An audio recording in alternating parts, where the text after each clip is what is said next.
Энэ боловсрол эрүүл мэндийн салбарын ажилчдын цалингийн асуудлыг маш олон хүмүүсээс өргөдөл саналуудад ирсэн. Зөвхөн тэр нэг иргэн биш. Тэр бол нийт олон нийт масс бол дэмжиж гэнэ гэсэн илэрхийлэл. За мөн дээрээс нь үйлдвэрчний эвлэлийн байгууллагуудаас маш тодорхой шаардлагууд бол ирсэн. Боловсрол шинжилгээний үйлдвэрчний эвлэлийн холбоот үндсэн цалин 3.5 сая хүрэх гэж шаардлага тавиад байгаа байхгүй. Тэгээ бид нар болохоор 25 гэхээр үндсэндээ 2 сая чараа өрөхгүй.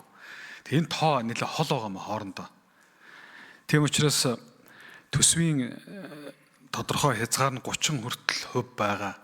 Учраас би бол тэр төсвийн хязгаарт нь ягаад тодорхой хэмжээний их усрыг тавьж өгөө. Тэгэхгүй болохоор 24% гэдэг жилийн үйл ажиллагааны төлөвлөгөөний 24.1 гэдэг дээрээ баригдаад тэр чинь үгүй л гэсэн үг шүү дээ ер нь цаагаар. Тийм учраас үнэхээр тэр жилийн үйл ажиллагааны төлөвлөгөөн дээр чинь жил болгон цалин нэмэгдсэн байгаа. Би бүр өөдөө гормын сандал оруулж иж дахин ярьж иж их хурл олонхороо тэмцсэн. Жил болгон хэдүүлээр нь цалингаа тодорхой хэмжээгээр нэмье. Тийм учраас энэ тал дээр бол эдийн засгийн яам, сангийн яам бол оруулж ирье. Хоёрдугаарт энэ хэлцээрүүдийн тодорхой өөр хүлээсэн заалтууд байгаа байхгүй юу? Жилд боловсролын салбар гэхэд жилд доотлол нь 30% нэмнэ гэж. Төрөний 12 сая дээр байгаа тэр үйл ажиллагааны 3 жилийн төлөвлөгөө гэдэг дээр нэгэнт багш нарын цалин хөлс орлогыг ер нь ирэх бид нар ч бараг 3 жилийн юм ярьж шít төсвийн хүрээний мэдэгдэл бараг 28 хүртэл тэр үедээ ер нь яах вэ гэдгийг итгэл өгмөр байгаа. Тэгэхээр саяны тэр сайдын хэлж байгаа 60% нь 5 жил ажил гараа явна гэдэг бол хайрын цаг хугацаа үнд капитал байгаа байхгүй. Бид нар бараг энийг төсвийн алдагдлаас ч илүү үнэлэх хэрэгтэй байгаа. Бэлдэж өгөө, сургаж өгөөд дадаад ирэнгүүт нь 60% гараа явчихдаг. Ер нь манай төрийн алба тийм л юм байл л дээ. Тэгэхээр энэ хүн капиталын гарах урсгалыг хаах. За нөгөө талаараа 90 чи багшаар ажилласан тохиолдолд нэг ийм тэдэн жил ажиллахад 28 он гэхэд бол цалин чинь нэг ийм болноо. Ийм нийгмийн хамгаалалт бий болноо. Дээрээс нь ийм орон сууцнд орохоор ийм баталгааг чи хангаж өгнө гэдэг ийм зүйлээр ярихгүй бол болохгүй гадаг. За эрүүл мэндээр ч гэсэн мөн ялгаа байхгүй. Би түрүүн бас хэлсэн. Үндсэн цалингийнх нь дээд хязгаар гэдэг зүйлийг авч хаяхгүй бол тэр эмнэлэг болгон тэр үндсэн цалингуудаа өөрсдийнхөө тэр гүйцэтгэлийн үнэлгээлийн бол бүгд ижлэхэн цалинтай байх албагүй. Тэрийг нэмэх их усруудын тодорхой хэмжээгээр тавьж өгөх шаардлага бол байна.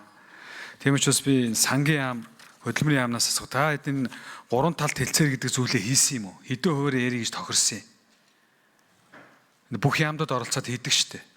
Тэргүүрээр нь цалингийн юм ярьсан юм уу, яриаг юм уу? Тэг ганцхан боловсролын яам нь мэднэ үзэг гэдэг байдлаар эсвэл эрүүл мэндийн яам нь мэднэ үзэг байдлаар хаяад иж бол болохгүй.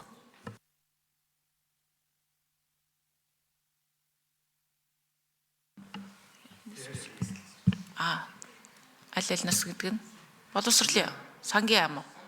Сангийн яам 6 номер.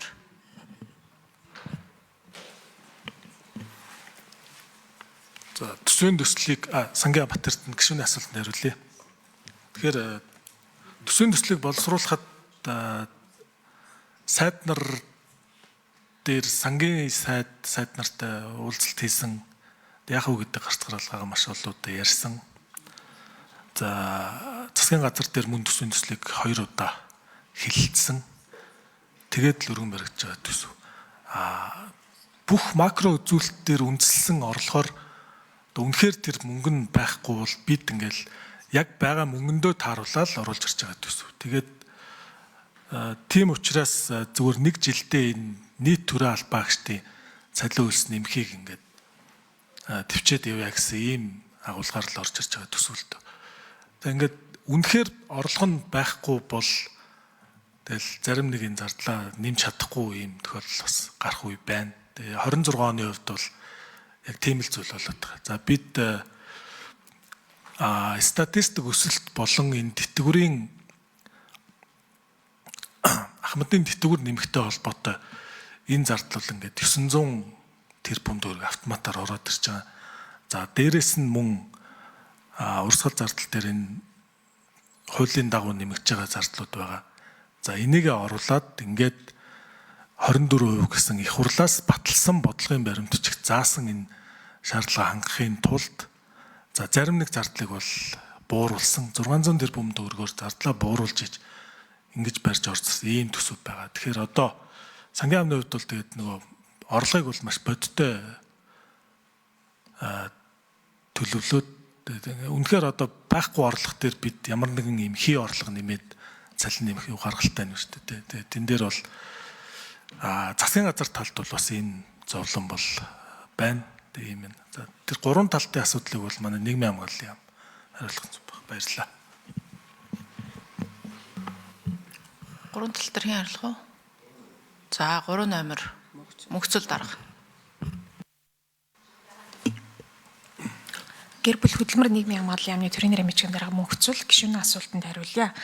За 2024-өөс 26 онд хэрэгжих 3 жилийн хугацаанд байгуулсан улсын хэлэлцээр бол байгуулагдсан 26 оны 7 дугаар сард дахин шинжлэх асуудал яригдах ёстой.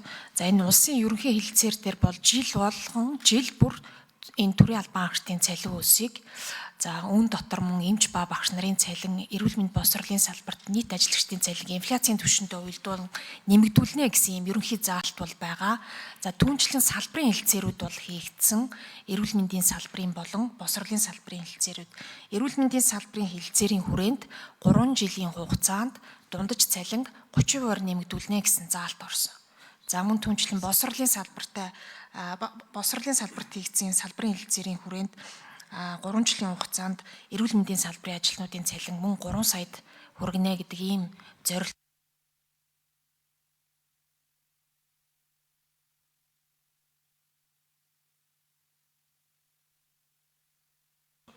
Эрдэнэт гишүүн 1 минут тодруулъя. Сангийн яамнаас ялгаад жилийн үйл ажиллагааны төлөвлөгөөнд байж байгаа яг зэрэгцээд байж байгаа хоёр заалтын нэг нь аваад нөгөөдийг авахгүй л гэж байгаа юм байна л да. 24-ийг бол аавна. Нөгөө талд нь бол цалин нэмхийг бол болчихъя гэж. Гэхдээ энийг бол одоо сангийн яам хэдэн сайд нар сууж байгаа дэрэн цалингаа нэмэхэ болио мөлий гэдэг асуудал. Энд чинь цаанаа энэ их хурл парламент чинь өөрөө жил болгон цалин нэмнэ гэд бүх улс төрийн намууд мөрийн хөтөлбөрөөр дэвшүүлээ түүнд нь итгэж хүмүүс саналаа өгөөд чи нийгмийн хилцээр байхгүй юу? Итгэлцэл байхгүй юу? Тэнгүүт нь ер нь бид нар ингэж бодож байгаа маа гэж тавингуудаа нөгөө талд нь тэр хөрөнгө оруулалт нэртэй яг энэ нэг үйл ихэд бол тэр өөрөө нь яг нийт ард түмэд хүртээмжтэй байна уугүй вэ нүү? Ингээ харахад бол маш их юм байна. Би энийг төсвийн наривчлсан юм дээр бол нэлээд ярих гэж бодож. Тийм учраас сангийн яам энэ сайд нар ярьж байгаад энэ тодорхой яг тэр төсвийнхаа хэрэгцээтэй юмнуудаа гаргаад ирээч. Яг хэдэн төгрөг хэрэгтэй байна уу?